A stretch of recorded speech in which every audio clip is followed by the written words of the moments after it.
Imagine walking along a muddy shoreline where the ocean meets the land, and instead of finding fish hiding beneath the waves, you spot them strolling along the mud, climbing onto low-hanging tree roots, and even blinking up at you. It sounds like something straight out of a science fiction novel, but this is the real, everyday world of the mudskipper.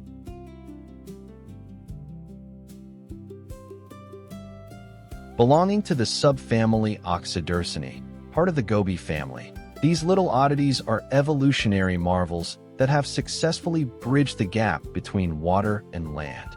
While some larger species can reach about 30 centimeters, roughly the length of a standard ruler, most of the common species you'll spot are much smaller, around 6 to 12 centimeters.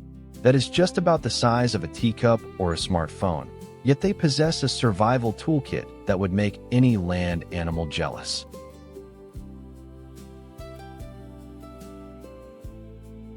These pint-sized adventurers hide out in the humid, tropical and subtropical intertidal zones of the Indo-Pacific and the Atlantic coast of Africa. They are the undisputed masters of the mangrove swamps, estuaries, and muddy tidal flats, places where the water level rises and falls dramatically every single day.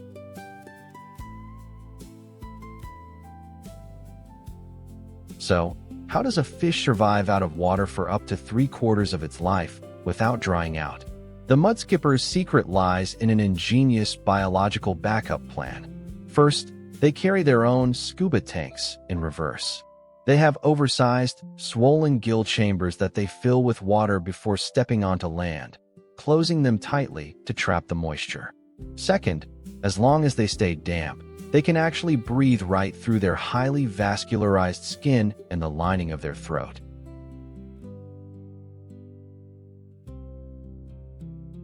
And when you look at them, they don't even look like typical fish. Perched on top of their flat heads are two bulbous, googly eyes that operate like independent periscopes, giving them a 360-degree view of their muddy kingdom.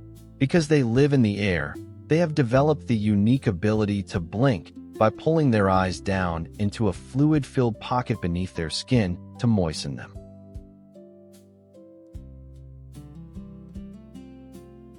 But their most famous adaptation is how they move.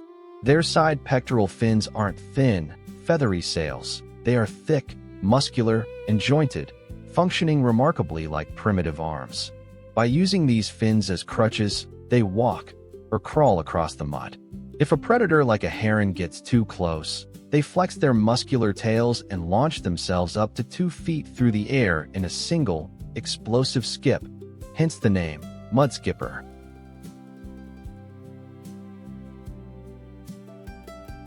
When they aren't dodging predators or climbing low branches, they are busy eating and building homes. Depending on the species, their diet ranges from skimming nutritious algae and organic detritus off the mud to actively hunting small crabs, insects, and worms. Under the mud, they dig incredibly complex, Y-shaped burrows up to 5 feet deep. During the breeding season, males will put on a spectacular show on land, raising their colorful dorsal fins and leaping into the air to woo a female. Once a female chooses a mate, she lays her eggs deep inside his burrow. Because these underground chambers are completely devoid of oxygen when submerged, the dedicated father will gulp air from the surface and carry it down mouth by mouth to fill a specialized chamber, keeping his developing offspring aerated.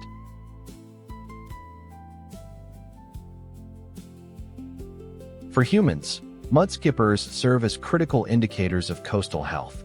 Because they rely heavily on both clean water and healthy mudflats, any pollution or habitat loss, particularly the destruction of mangrove forests, instantly reflects in their population numbers.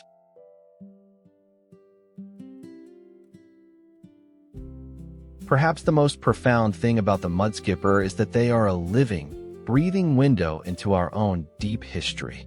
Looking at a mudskipper walking across a muddy bank is like watching a real-time replay of the Devonian period, roughly 375 million years ago, when our own distant aquatic ancestors first took their tentative, history-making steps onto dry land. They remind us that nature doesn't operate in rigid boundaries of land and sea, but in beautiful, adaptive gradients.